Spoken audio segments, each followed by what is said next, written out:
ഒരു മാറ്റവും കേരളത്തിൽ ഉണ്ടാവാൻ പോകുന്നില്ല എന്നുള്ളതിന്റെ വ്യക്തമായ സൂചനയാണ് ഈ ബജറ്റ്. കുറെ വാചക കസർത്തുകൾ നടത്തുകയാണ് മുഖ്യമന്ത്രി ഇന്ന് നിയമസഭയിൽ ചെയ്തത്. ഇന്ദിരാ ഗ്യാരണ്ടിയെ കുറിച്ച് എന്താണ് ഇവരിപ്പോ പറഞ്ഞിരിക്കുന്നത്? ഇവിടെ പെൺകുട്ടികളായിട്ടുള്ള കോളേജ് പെൺകുട്ടികളുടെ 1000 രൂപ, 5 ലക്ഷം രൂപ വരെ ഈടില്ല വായ്പ കൊടുക്കുമെന്ന് പറഞ്ഞവർ എന്താണ് അതിൽ പറഞ്ഞിരിക്കുന്നത്? അത് തന്നെ 6000 ബസ്സുകൾ പറഞ്ഞത് ഇപ്പൊ 3000 ബസ്സുകളായി. ആയുഷ്മാൻ യോജന 60-70 വയസ്സിൽ താഴെയുള്ളവർക്ക് എല്ലാവർക്കും കിട്ടുന്നു. അത് കേരളത്തിൽ ഫലപ്രദമായി നടപ്പാക്കുന്നില്ല.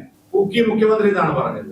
ഞങ്ങളുടെ അഭിമാനത്തോടെ പറയാൻ പറ്റും, NDA ഭരിക്കുന്ന എല്ലാ സംസ്ഥാനങ്ങളും 10 രൂപ 12 രൂപയും കുറച്ചു. കുടിശ്ശിക പിരിക്കാൻ ഈ സർക്കാരിന് മുമ്പിൽ എന്തെങ്കിലും പ്ലാൻ ഉണ്ടോ? ഈ ബജറ്റിൽ എന്താണ് അവകാശപ്പെടാനുള്ളത്? ഇന്ന് മുഖ്യമന്ത്രി ശ്രീ വി.ഡി. സതീശൻ അവർ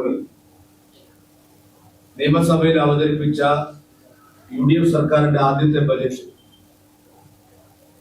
ഒരർത്ഥത്തിൽ കേരളത്തിലെ ജനങ്ങളെ ആകെ കളിയാക്കുന്ന ഒരു ബജറ്റായിരുന്നു. ഒരു പുതിയുഗ കേരളം സൃഷ്ടിക്കും എന്നുള്ളതായിരുന്നു ഈ സർക്കാർ അവകാശപ്പെട്ടിരുന്ന ഒരു കാര്യം.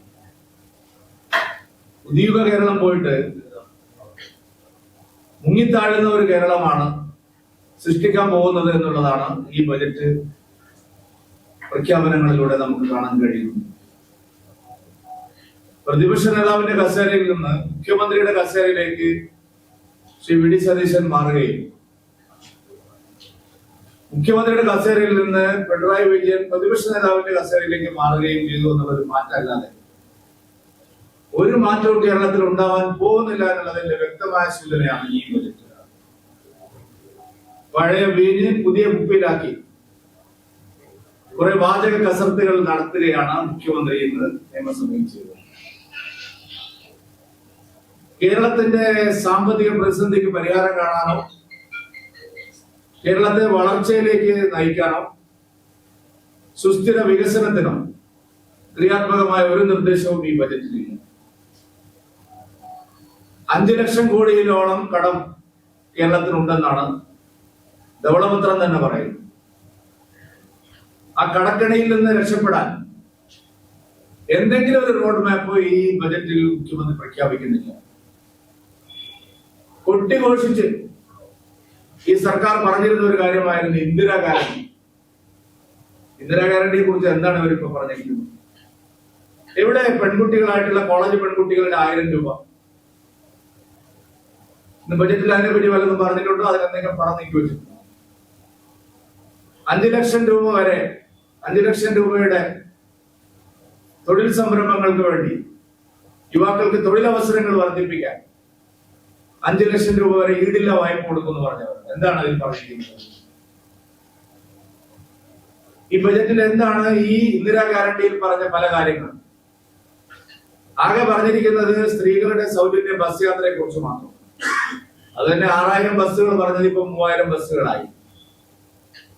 അതൊഴിച്ചാൽ ഇന്ദിരാ ഗ്യാരണ്ടിയിൽ പറഞ്ഞ ഒരു കാര്യവും നടപ്പായിട്ടില്ല. പ്രഖ്യാപനങ്ങളില്ല, പണം നീക്കിവെച്ചിട്ടില്ല. 25 ലക്ഷം രൂപയുടെ ഇൻഷുറൻസ് സ്കീം പാവപ്പെട്ടവർ ഇത് പറഞ്ഞിരുന്നല്ലോ. എന്താ അതിനെ കുറിച്ചുള്ള റോഡ് മാപ്പ് പറഞ്ഞിട്ട് 10 കോടി രൂപ മാറ്റി വെച്ചു. ഒന്നാമത്തെ കാര്യം തന്നെ 25 കോടി രൂപയുടെ 25 ലക്ഷം രൂപയുടെ ആരോഗ്യ ഇൻഷുറൻസ് പറയുന്നത് ഒരു തട്ടിപ്പാണ്.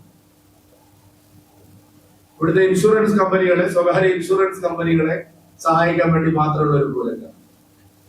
എല്ലാവർക്കും അറിയാം, ഇൻഷുറൻസിനെ കുറിച്ച് അറിയുന്ന എല്ലാവർക്കും അറിയാം അതിന് എത്ര വലിയ പ്രീമിയം വരുന്നത്. ഇവിടെ ക്ലെയിം വരുന്നത് 25 ലക്ഷം രൂപയൊക്കെ ക്ലെയിം വരുന്നത് എത്ര പേർക്കുണ്ട് കേരളത്തിൽ?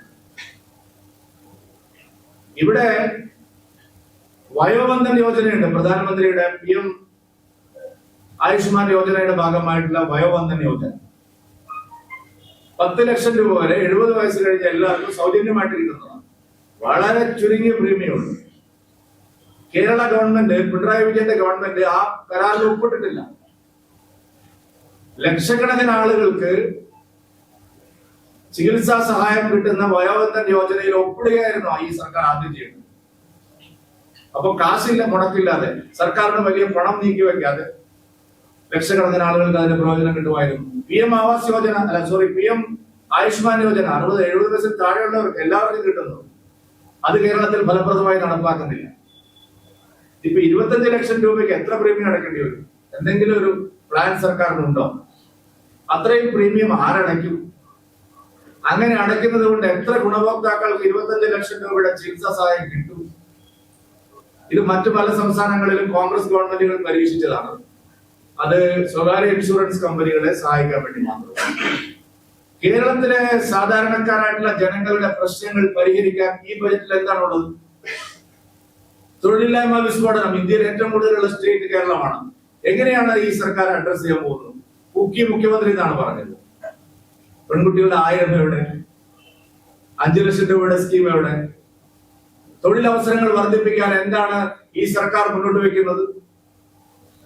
വലിയ പ്രതിസന്ധിയാണ് കേരളത്തെ സംബന്ധിച്ച്. യുവാക്കൾക്ക് തൊഴിലില്ല. എന്താണ് കേരളത്തിലെ തൊഴിലില്ലായ്മ പരിഹരിക്കാനുള്ള ഒരു പദ്ധതി ഈ ബജറ്റിൽ? കേരളം നേരിടുന്ന ഏറ്റവും രൂക്ഷമായിട്ടുള്ള പ്രതിസന്ധിയാണ് വിലക്കയറ്റം. പൊതുവിതരണ സമ്പ്രദായത്തിൽ എന്ത് മാറ്റമാണ് മിസ്റ്റർ പിണറായി വിജയൻ ഗവൺമെന്റിൽ നിന്ന് ഈ സർക്കാർ കൊണ്ടുവരാൻ പോകുന്നത്? വിപണിയിൽ ഇടപെടാൻ എന്താണ് സംവിധാനം? എല്ലാ സംസ്ഥാനങ്ങളും സംസ്ഥാനം ഭരിക്കുന്ന അധിക നികുതി പെട്രോളിയം ഉൽപ്പന്നങ്ങൾ കുറച്ചു. ഞങ്ങളുടെ അഭിമാനത്തോടെ പറയാൻ പറ്റും, NDA ഭരിക്കുന്ന എല്ലാ സംസ്ഥാനങ്ങളും 10 രൂപയും 12 രൂപയും കുറച്ചു. തൊട്ടടുത്ത് നമ്മുടെ മാഹിയിൽ കേന്ദ്രം നേരിട്ട് ഭരിക്കുന്ന പോണ്ടിച്ചേരിയുടെ കേന്ദ്ര ഭരണപ്രദേശം 12 രൂപയുടെ വ്യത്യാസമുണ്ട്. എല്ലാവരും ആവശ്യപ്പെട്ടതാണ് ഏറ്റവും ചെറിയൊരു 10 രൂപയെങ്കിലും പെട്രോൾ ഡീസൽ വില കുറയ്ക്കണം. ഞങ്ങൾ വെറുതെ പറഞ്ഞതല്ല. 24,600 കോടി രൂപയുടെ കുടിശ്ശിക, നികുതി കുടിശ്ശിക വൻകിട കുത്തക കമ്പനികളിൽ പിരിച്ചെടുക്കാനുണ്ട്. കാലാകാലങ്ങളായിട്ട് LDF കൂടിയും ഒരു നയാ പൈസ പിരിച്ചെടുക്കാൻ ഈ സർക്കാർ ലക്ഷ്യം വെക്കുന്നുണ്ടോ? ഈ ബജറ്റിൽ എന്തെങ്കിലും ഉണ്ടോ? ഞങ്ങൾ വെറുതെ ചോദിക്കുന്നതല്ല. 24,600 കോടി രൂപയുടെ കുടിശ്ശിക നികുതിയായിട്ട് കാലാകാലങ്ങളിൽ പിരിഞ്ഞെടുക്കാനുണ്ട്. ആ കുടിശ്ശിക പിരിക്കാൻ ഈ സർക്കാരിന് മുമ്പിൽ എന്തെങ്കിലും പ്ലാൻ ഉണ്ടോ? റവന്യൂ വർദ്ധിപ്പിക്കാൻ, സ്വന്തമായിട്ട് പിന്നെ നികുതി അധികം സാധാരണക്കാരെ ബാധിക്കാതെ വർദ്ധിപ്പിക്കാനുള്ള എന്ത് പ്രോജക്റ്റാണ്? എന്താ റോഡ് മാപ്പ് ഉള്ളത്? എങ്ങനെയാണ് ഇത് പുതുനികുതികൾ കേരളത്തിലേക്ക് ഈ സർക്കാർ കൊണ്ടുപോകുന്നത്? ഈ ബജറ്റിൽ എന്താണ് അവകാശപ്പെടാനുള്ളത്? ആരോഗ്യ മേഖല, പൊതുജനാരോഗ്യം സമ്പൂർണ്ണമായിട്ട് അവതാളത്തിലായിരിക്കണം. മാരകമായ പകർച്ചവ്യാധികൾ തിരിച്ചു വരികയാണ്. മലേറിയ വന്നു, എബോള റിപ്പോർട്ട് ചെയ്യപ്പെട്ടു എന്ന് പറഞ്ഞു. ഷിഗല്ല ഇന്ത്യയിൽ ഏറ്റവും കൂടുതൽ. ഇതെല്ലാം റിപ്പോർട്ട് ചെയ്യുന്ന സ്റ്റേറ്റ് ആണ് കേരളം. മഴക്കാലം ആകുമ്പോഴേക്ക് അതിഭീകരമായ തോതിൽ പകർച്ചവ്യാധികൾ പടരുകയാണ്. എത്ര വർഷമായി ഒരു വൈറോളജി യൂണിറ്റ് കേരളത്തിൽ വേണമെന്ന് പറയാൻ തുടങ്ങി? എത്ര വർഷമായി? നമ്മളിപ്പോഴും ഒരു നിപ്പ വന്നാൽ, വേറെ എന്തെങ്കിലും രോഗം വന്നാൽ പൂനെയിലെ വൈറോളജി ലാബിൽ പോണ്ടേ? എന്ത് കരുതലാണ് പുതിയ കേരളത്തിലേക്ക് നയിക്കുന്ന കേരളത്തിൽ? എന്ത് കരുതലാണ് ആരോഗ്യ മേഖലയിൽ? എത്ര നീക്കിയിരിക്കും?